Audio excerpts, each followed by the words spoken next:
Well, I'm running to continue with the many successes that I have seen and occur over the past 4 years as mayor. I love Richfield. I think it's a great community. We have residents that are very, very happy with the way things are going right now, and I want to continue down that road.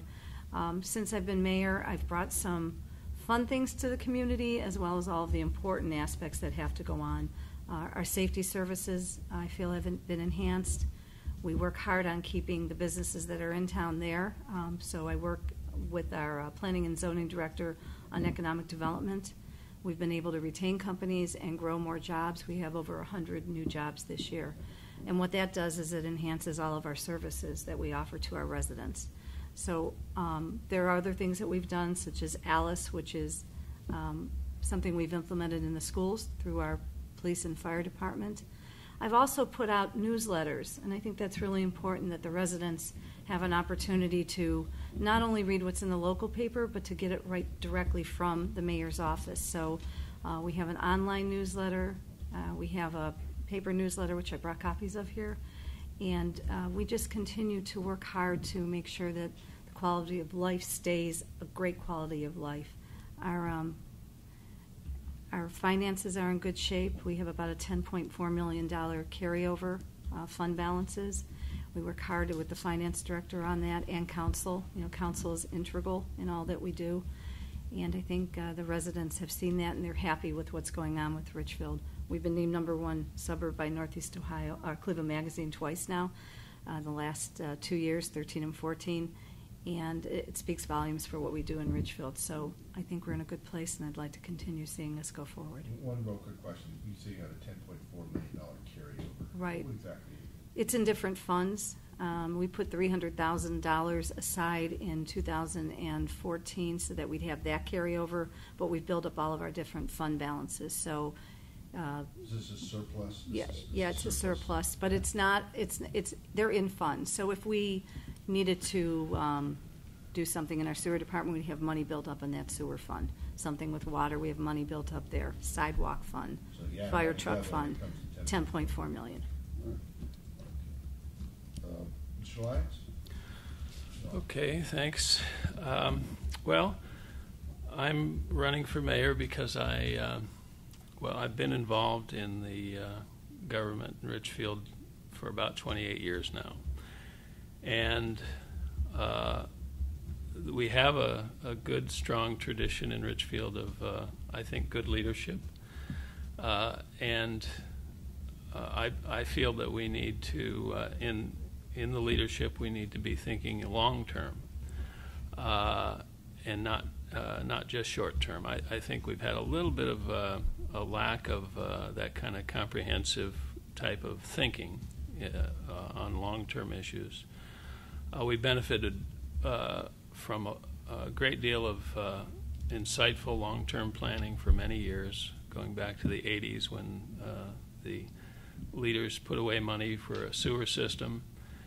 A lot of what we enjoy today in terms of economic development can be traced back to those infrastructure improvements that occurred back in the 80s, in the early 90s. Without that, we wouldn't have the economic development that we have today. The community's positioned in an enviable place. Depending on how you look at it, what's enviable about it is that it has 3 interstates going through the community, and one might say that's a hazard at the same time, because that puts more pressure on the community for development. So that balancing of the opportunity or the pressure for development and the desire to keep the community retain those small town benefits of the community is part of what's challenging. So that's a constant challenge. And that, I think, that broader picture of those dynamics of those opportunities and dangers of where we're positioned are part of that bigger picture that we need to keep in mind and be governed by. We also have, we're rich in our proximity to public lands. The national park comes in on the east side. significantly into the township. The county, the Summit County Metro Parks has about 900 acres in Richfield. We last year created a joint recreation district that purchased a 330-acre Girl Scout camp that the communities, the township and the village together, basically, I think in every precinct, it was approved, a levy to purchase that land. Mm-hmm. So that's another, at the same time that we have these three interstates that go through the community that presents a really great opportunity for economic development, we also have a richness of natural preservation of land. Is it a federal cemetery also in Richfield? Or is No. Is it nearby? The one in Rittman? That's Whitman. Rittman. That's Rittman, Yeah. yeah. That's okay. That's Yeah, all right. too many hours. And I think there's an interesting opportunity to do some more connectivity between those publicly owned lands. To the west, there's the Hinckley Reservation of the Cleveland Metro Parks that's right on the border of Richfield to the west. So so that's another interesting, I think, these are broader things to look at that develop over a longer period of time, but they never happen unless you have the perspective or the focus on those broader issues. So, and that's, I think, more difficult to maintain that focus on those broader issues. Now, you were mayor for 8 years prior. Yes. And what is it? It's a Richfield statute that does not allow for more than 2 years of continuous. It's 2 terms. 2 terms. Two terms. I'm sorry, 2 terms. Yeah. So you could, if you were to win, you could fill out this term, and you could run for a second term again. Then you would have to take a break, and then you could run. That theoretically. That's how it could work. Okay. Right. Now you mentioned that you said you felt that there was a lack of some long-term planning. I'm assuming you're referencing the administration of Mayor Beshara. Can you? Is that correct? And if so, where are you saying that there hasn't been this long-term planning? Well, I wouldn't pin it all on Mayor Beshara.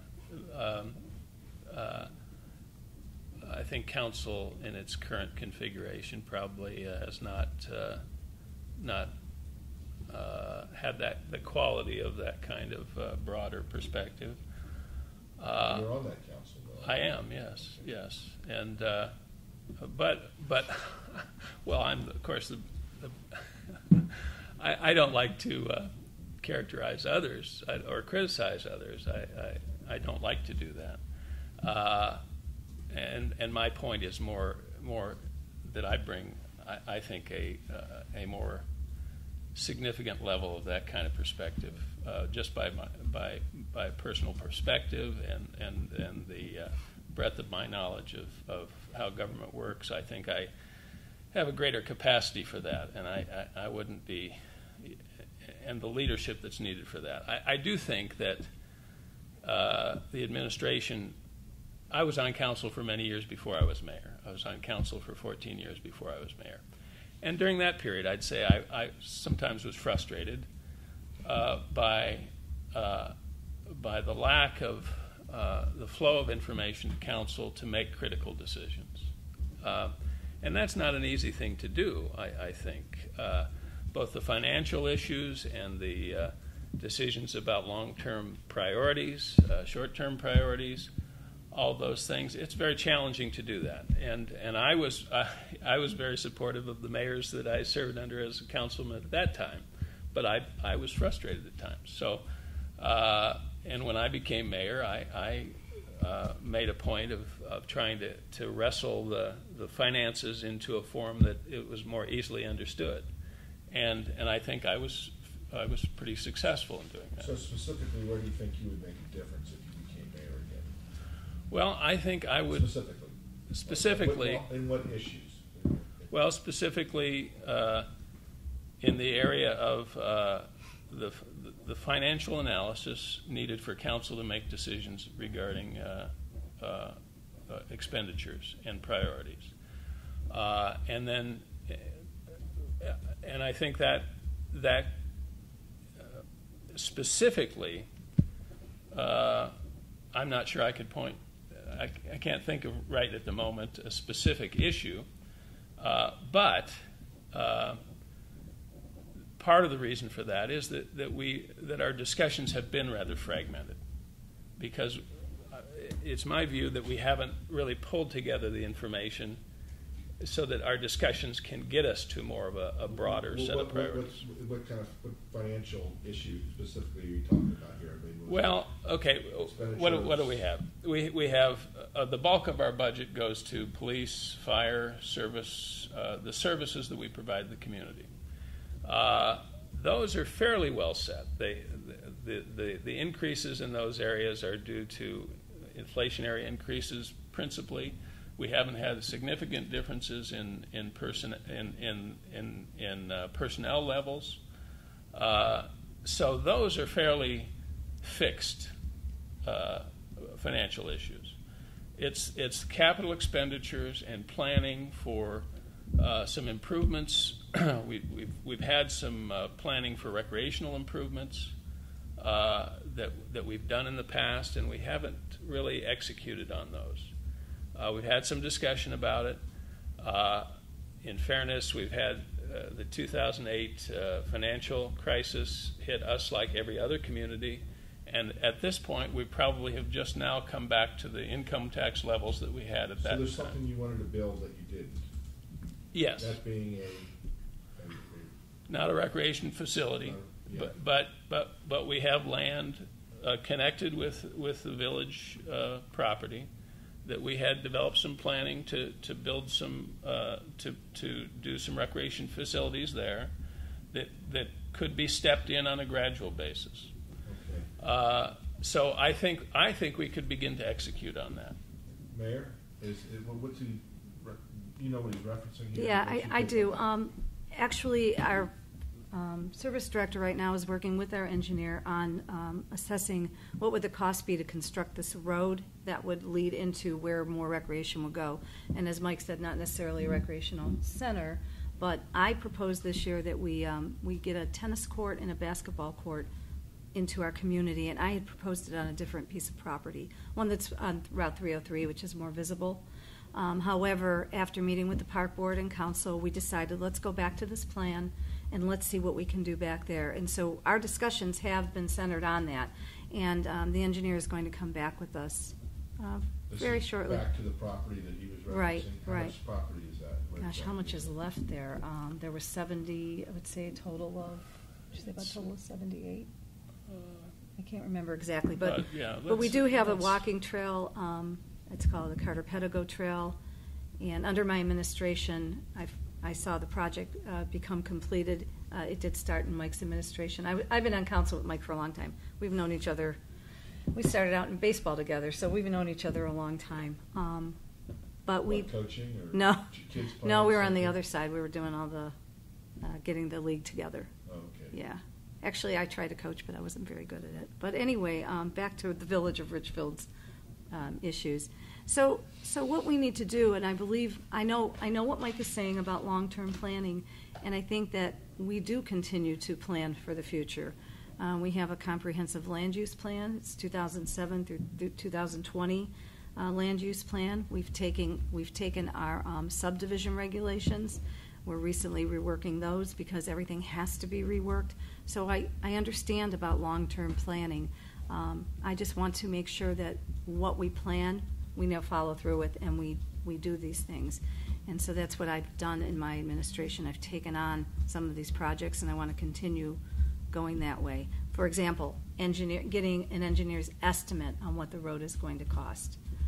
That's important, and it's very important to the residents because they do talk about more recreation in Richfield. And this road will be necessary if you want to further develop that spot and maybe put in a tennis court and a basketball court. Right, it'll connect through to our town hall, which is a plan that's been worked on, reworked for a long time. We've bought property to help with that, so yeah. And there's an issue right now about a water tower? There is. Sure. So probably 28, 29 years ago, there was a site that was proposed for the water tower. It's behind one of our cemeteries. And a development was put in. The developer did work with the village at that time and said, here's a piece of property. I wasn't around for all of that, but here's the piece of property that we can deem to you for that water tower.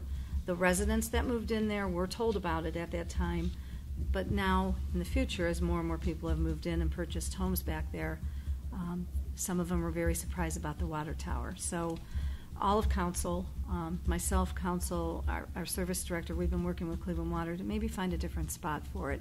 We do know that that is it's the most viable spot because it's the highest point in Summit County. We understand that, but we want to see how can we make that less impactful on the neighborhoods. It's right in the center of town. Sometimes water towers look They can be, cool. they can. I mean, and it's not like it's a radio tower. Right. No one worried about, getting radiated by Right. A cell tower or. The issue with the residents that live there, I believe, is that it will affect their property values, and so they're concerned. And it's very close Because of the appearance. because of the appearance and it being there. When people go to close by? if people go to buy their house, if they go to sell it, they're going to see this. So we've been working together. In fact, Mike and I actually walked some properties on the south side of town to look to see if there's other areas that it might be in a better spot. Do you not have a tower now? We do not. And you need a tower? We do. And that's because. Well, Cleveland, we are called, I want to say, the 5th highest point. This will be the last water tower that they will build in this area. So they need it for pressure, to keep pressures even. We now work off of a couple of different lines, and so we need a water tower to help with those lines. We've had water main breaks, but it's more for the future. The people that live in the development right behind it, they do not have Cleveland Water, and they would not get it. So we're looking in a commercial area right now. So you do Cleveland Water? I could, yes, some of us do. The Mike could community- also. The community does, yes. The public water system Right. is We have the Cleveland Water system. wells. Wells, Right. right. But you don't get anything from the Akron area. No.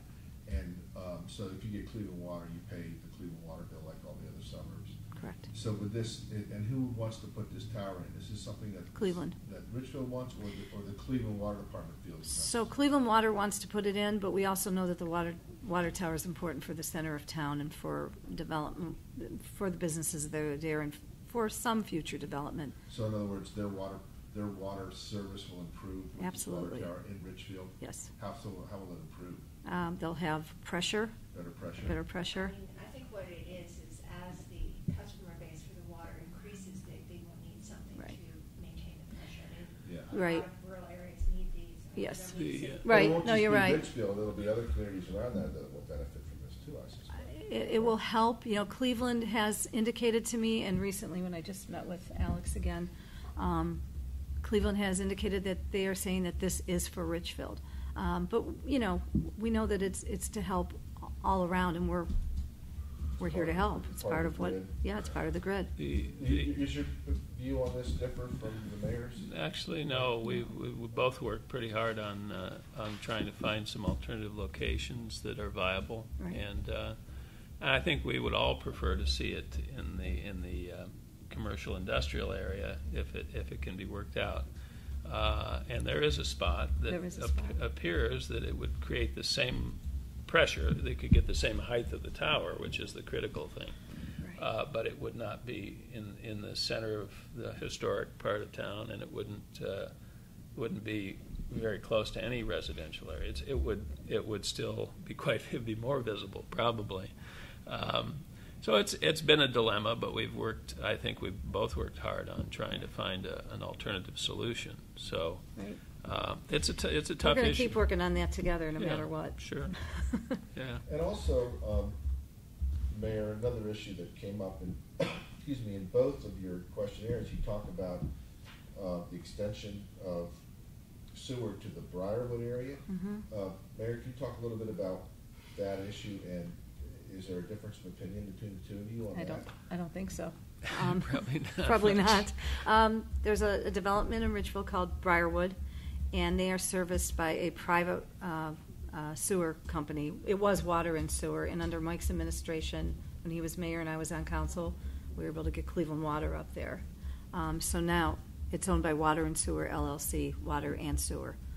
Well, not the water anymore. So the residents are paying $220. Am I wrong? Is it $320? A lot. A lot. They're paying a Every lot of 2 money months, every 2 months for their sewer bill. It's the highest rates, I think, in the state of Ohio. And the PUCO, the last time they granted them an increase, it was around 2010 into 2011. Actually, it was 2011. Even though it's a 42%. private service, the PUCO still Yes. covers it. Right. So the PUCO has actually been working with us because they want these residents to have our sewer. They know that they can't go on. These rates cannot They keep want increasing. Richfield City Sewer. Absolutely. Okay. So we've been working on that, again, in Mike's administration and through mine, to figure out what we can do to get the sewer up there. The man that owns the water and sewer company also owns property, and it's 125 acres of property that is in Richfield Township, and he has been talking to us about annexing it, and the annexation then would cause more homes to be built, but the cost of the sewer and the assessment would be shared over a larger group, and so it would help to keep the assessments down. It's been a problem for us for the last several years, probably 20 years, if you want to really look at it. Is the whole rest of the village on the city sewer? No, not So everybody. you have We have sewer and water, but not everybody is. Like Mike said, sewers were built for economic development. But only, so either that, then they're on septic tanks or Right. septic fields or whatever, but only this handful of people are on this. This private. Privately owned. Right. And now, they're not, are they under contract to him? I mean, if you guys extended the sewer and water out there, would that create a legal issue?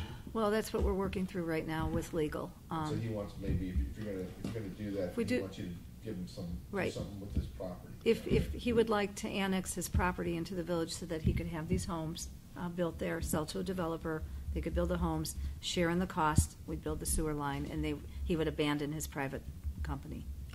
He owns the sewer lines. He owns the sewer lines so under, yeah. It's the legal issue is that we would have to extend a project that would cost about $1.8 million is to extend a forced sewer main. This is lower than our sewer pipes, so it has to be pumped up to our system. So we would have to put a forced sewer main in to accommose that development. Yeah. With two pump stations. But even if we did that, we would have to.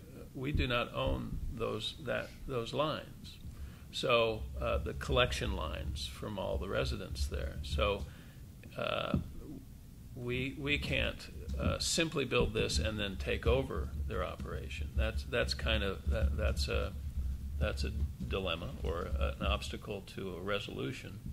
And the fact that the developer owns 113 acres, I think, around there, behind this residential area, part of his understandably, I suppose, he wants to use the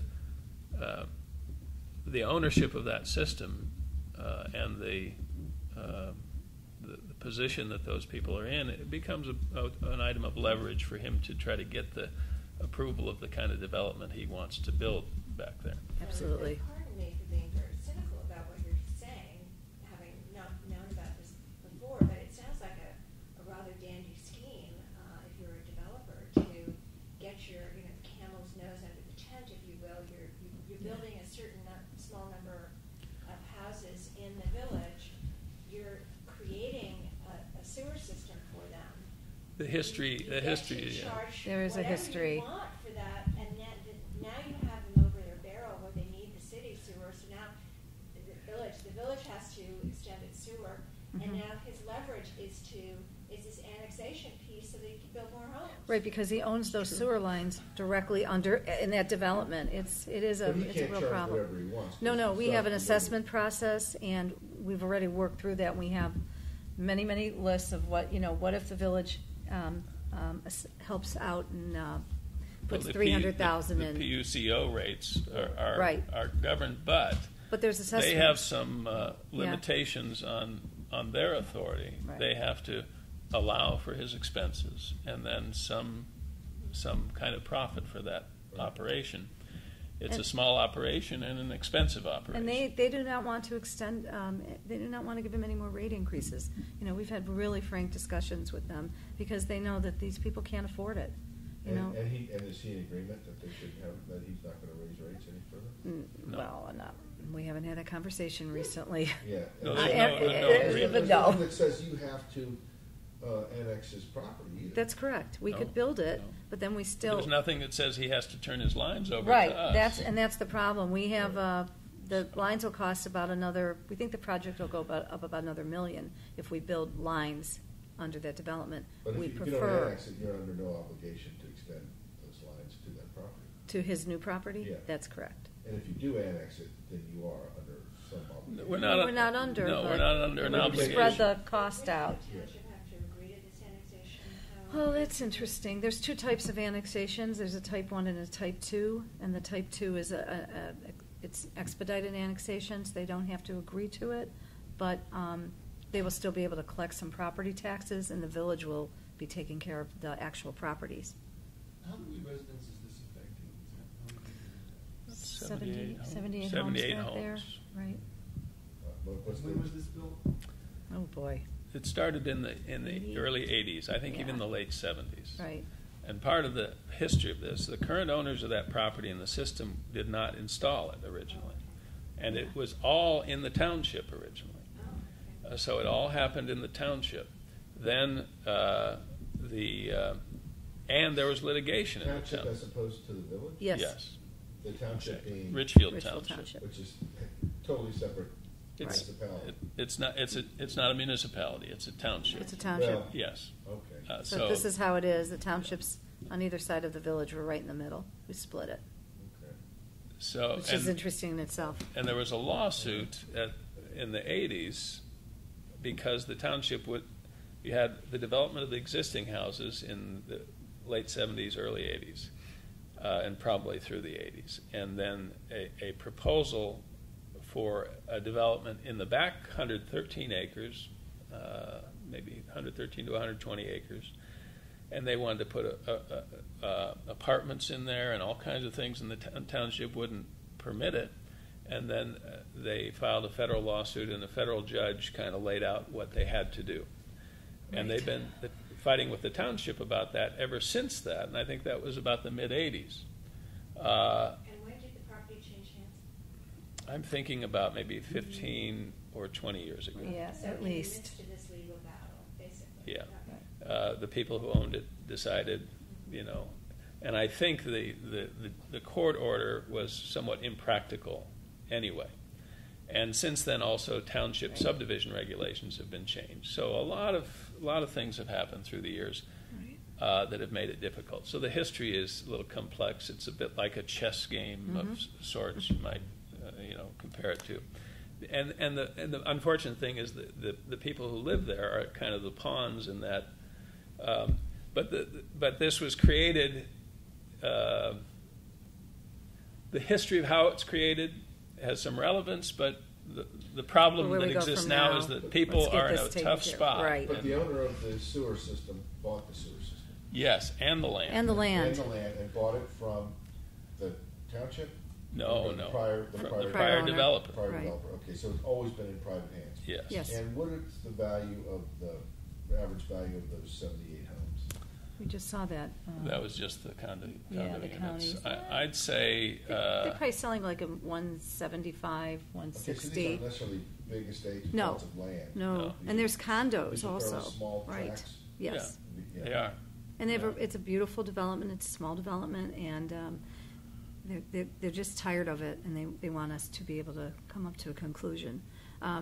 We've talked recently. How did they end up in the village, though, if they were originally in the township? The residents annexed into the village. annexed themselves because they wanted the services of the village. And that's what's happened. We've grown in the village because of wanting sewer and water. We do have sewer and water outside of the village in Glen Cairn. That's the Jim Bigger development with Kinross Lake. So we have extended it outside. We're not looking at extending it outside right now. Can you, is there any way to exercise any kind of eminent domain in a situation like this where It's for the interesting. greater good Yeah. that the village We've just discussed that Take recently. over the- Yes, take over the lines. aligns? Yes. We've talked about. We're With our law considering director. whether that's feasible. Who's the owner? What's his name? Well, it's Sewer and Water LLC. It's a limited liability company. Who's the general partner? I'm not sure I know who specifically. Well, I know one of them. I mean, Who do you deal with on this? Randy Curtis. Randy Curtis? Cortez. It's Is Kertesz. he a resident there of Richfield? He lives in, I believe, Moreland Hills. He lives on the east side. Uh-huh. Yeah, he's not a resident. So it's been a real problem, and the residents are looking to us, and they have been looking to us. So we have all of the plans ready to go to build. We've engineered it. It's been ready. And to build the sewer. The force main that's going to go up to their development. And then hook into the Right. town, but then you still have to acquire their lines before you can do that. That's still an Right. obstacle. And we do, in the PUCO, in one of the documents, it says that water and sewer will turn the lines over to the village. I don't think there's a lot of teeth in that, and that's what the law director and I are discussing. So I think the lines will be turned over once this annexation occurs. I don't. But it sounds like you guys are both on the same page, pretty much, on this issue. Yeah. Yeah, we are. Is there any area where you guys disagree? No. Not that. I don't think. Not I don't that think much. There are that many No. areas where. We've come to know each other. Does one of you lean towards Cleveland and the other one towards Akron, or? No. No, I don't think so. we lean toward Richfield. Richfield's a great You're place. right in the middle, right? I mean, you're Right, the Right. smack in the middle. Very fortunate. You know, one interesting thing, we did a little analysis, I think, with that regional economic development entity helped us with. If you look at a circumference of about 5 miles, our population is pretty small. Yeah. If you go out 30 miles, there's more population within 30 miles of the intersection at 77 and 271 than the center of Cleveland or the center of Akron or Beechwood or Westlake, which is an interesting and the access is probably better. I've been to that intersection many times. It's hard to imagine. Right. So you guys probably have people who live there few people that live there actually probably work right in the vicinity of Richfield. They all work in. There's some. I mean, I don't know the exact But mostly numbers, but it's mostly a commuting they go out, community. right. But also we have a tremendous number of workers who come in. Right. So our income tax base. What's your biggest employer in Richfield? National Interstate has grown quite a bit. Charles Schwab, those are some of our bigger ones. We have BCI in town now. Snap-on, BCI. Bureau of Criminal Investigation. What do they have, like a lab? They have a lab, and they have training. They do training there. Regional. Right. And your school, your high school is Revere? Correct. Yeah. Our school system is Revere local schools. Okay, but is that actually just Richfield? or Bath and Richfield. Bath and Richfield. And parts of Copley. Little Parts, okay, so the school district is a larger entity. It is. Yeah. And Copley. little parts of Copley. It's not. I think the average classes now are about 320. Mike graduated from Revere. I don't know what my kids have graduated from there. So they haven't grown a lot over the last several years. A lot of kids go to private schools that live out in our area as well.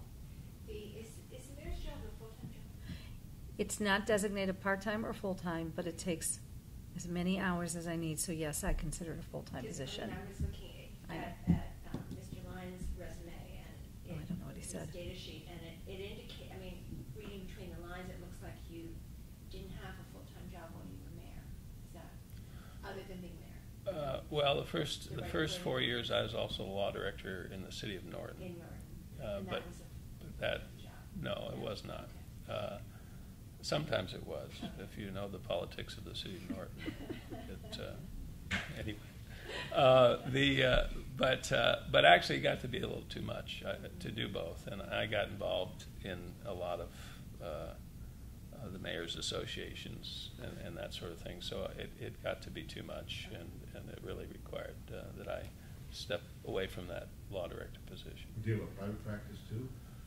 Well, right now I'm working full-time at the Medina County Prosecutor's Office and do a little bit of work on it, but I don't really have time to take any. And how did that come about? You were going to work for Medina. Well, I worked there for 10 years from 89 to 99. As an assistant prosecutor? Yeah. Okay. And actually, about a little over a year ago, my old boss asked me if I would come back. So Now, you also worked for a year in Cuyahoga County, is that right? Yeah. For Bill Mason? yeah, in the civil division. In the civil division, okay. Yeah. What was that like? It was the issues. Any prosecutor, the civil division of any prosecutor's office is very similar. Yeah. The issues you deal with, and I had been in Medina for 10 years. Yeah. And in Medina, I had the benefit of it was a small office. There were only two of us doing all the civil work, and whereas in Cuyahoga County, it gets much more separated. You get more. You cover a narrower area. What made you leave the Cuyahoga County? Well, that's when I became mayor. That's when you came in. Yeah, and I was law director and at the prosecutor's office in Cuyahoga County, and I couldn't do that and take on the mayor's position, so I had to let that go. Right. That's why I assumed in Norton the law director job wasn't full time. Right. Yeah, that's right. Yeah, that's right. And I probably ought to ask I put this in the preview story only because I knew if we did, their commenters were going to be all over it. And that's this issue of the FBI going into your home and from what we understand, it had nothing to do with you. It was Absolutely not. Your son-in-law.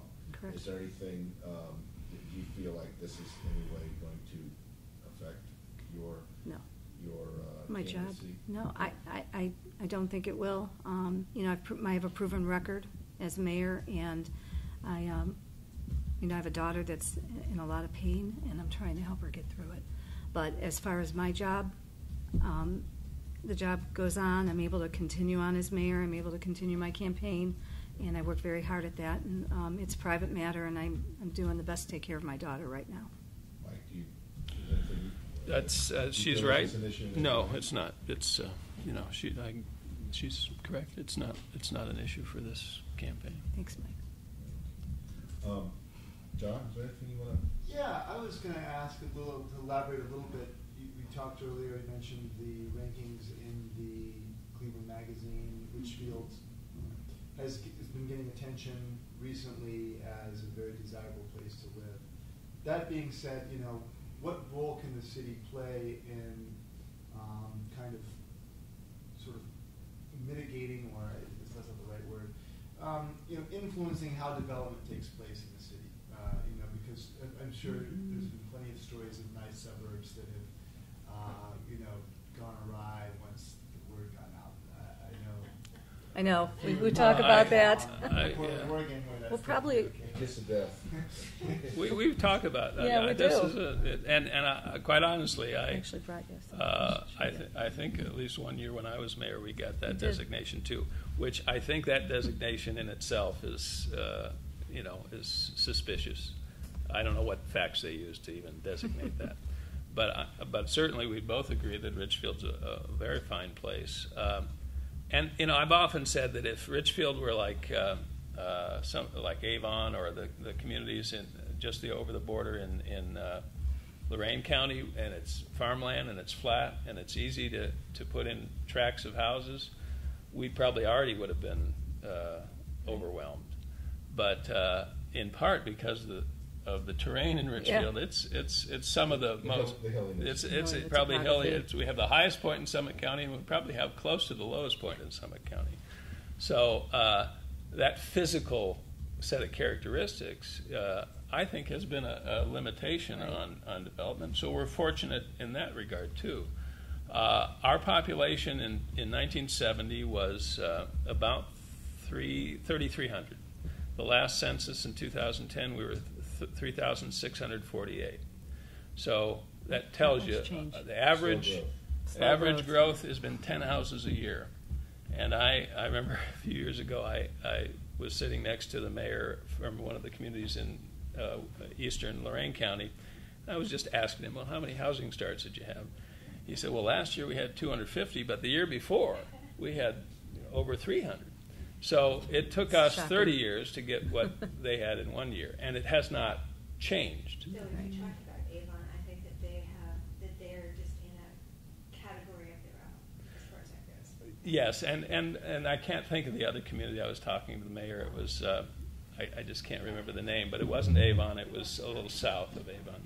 But they all, a lot of those just eastern communities in Lorain County have the same spillover. Of course, Medina County is in a similar position. That growth figure, I would imagine, also includes the 78 homes that were annexed in That's probably true. yeah. That may be. That may Yeah, be, that's yeah. a good point. We have two That's a good we have point. two new developments since 20 years ago, which have added to that. That's when we had the most growth with Deer Creek and That's right, yeah. Forest Ridge. Deer Creek actually That annexed started in. in the township. Yeah, Deer Creek was in the township, and that owner had his own interesting sewer system, and then he came to us in the village and said, "It's not working out.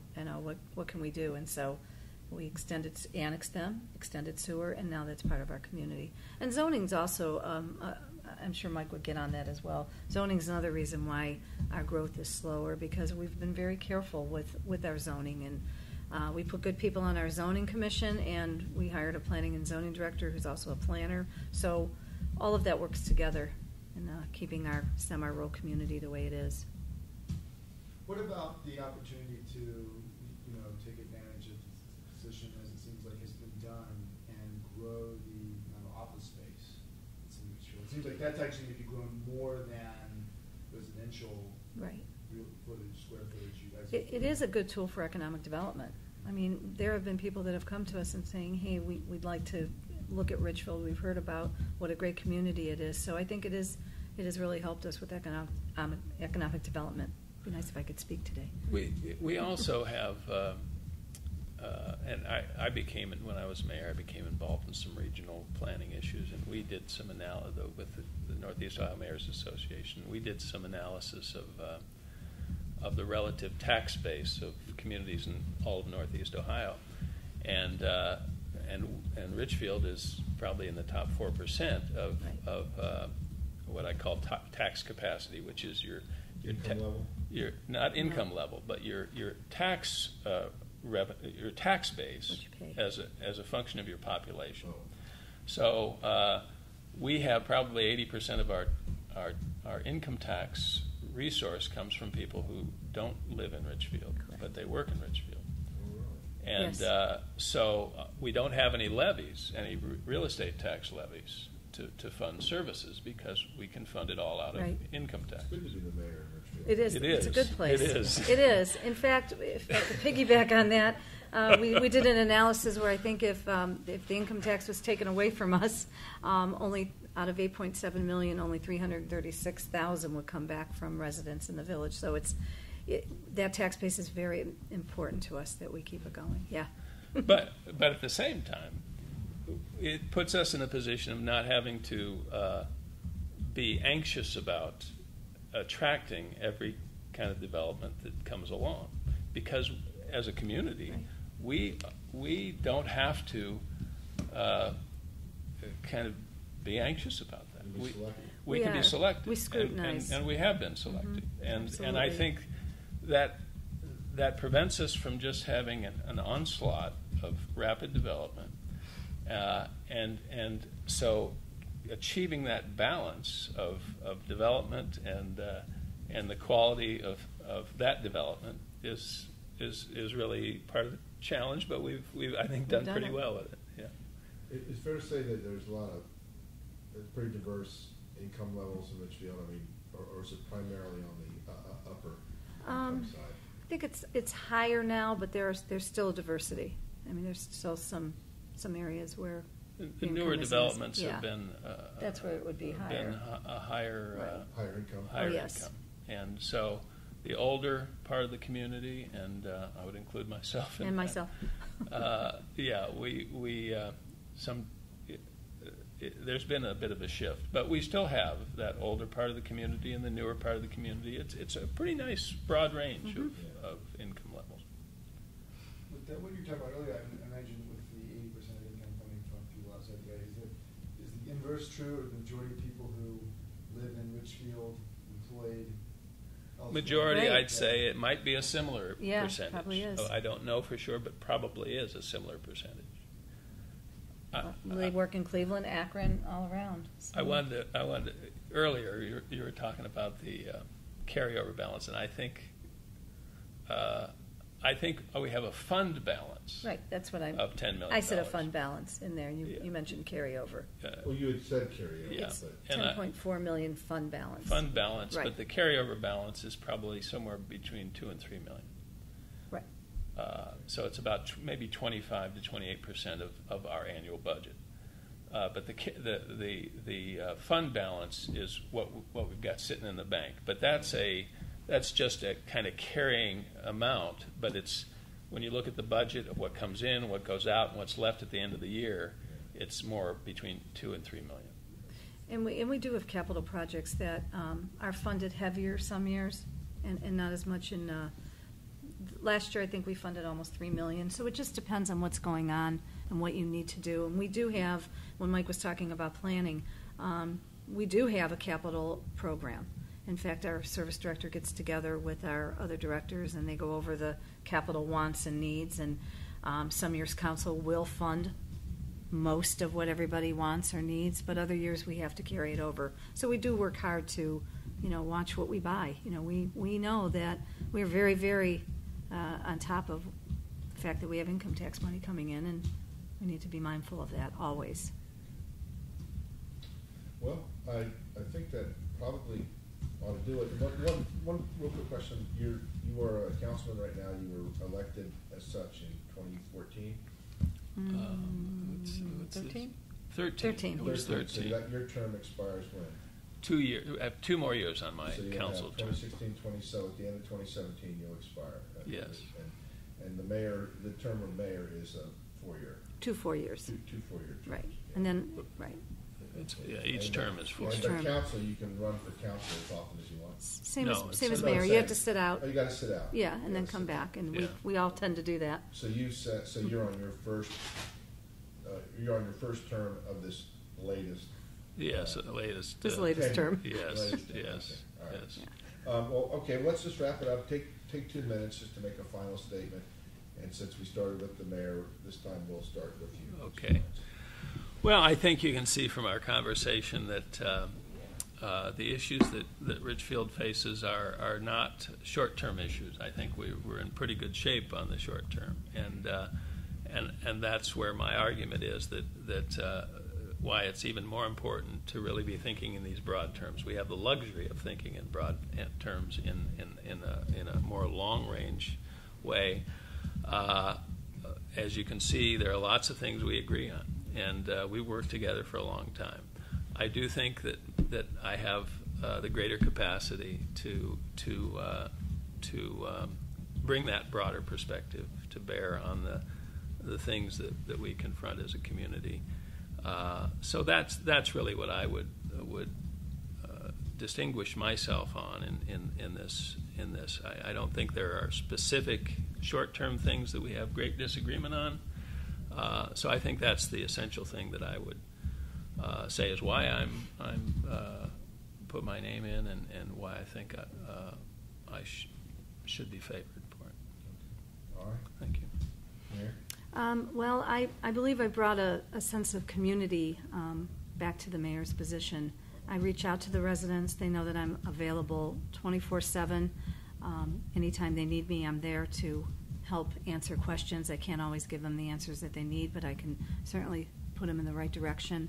I think Richfield is going forward. We're in a good place right now. I'd like to finish up with all the projects that I've started. Again, I do reach out, and I've worked very hard on economic development.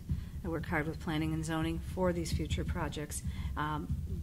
When I became mayor 4 years ago, I had talked about cleaning up some blighted areas in town, and I followed through with that. So I think that what I bring to the community is that sense of community, and I want our residents and our businesses to be safe and secure where they are, and I'm the person for the job, so I would like to be elected for another 4 years.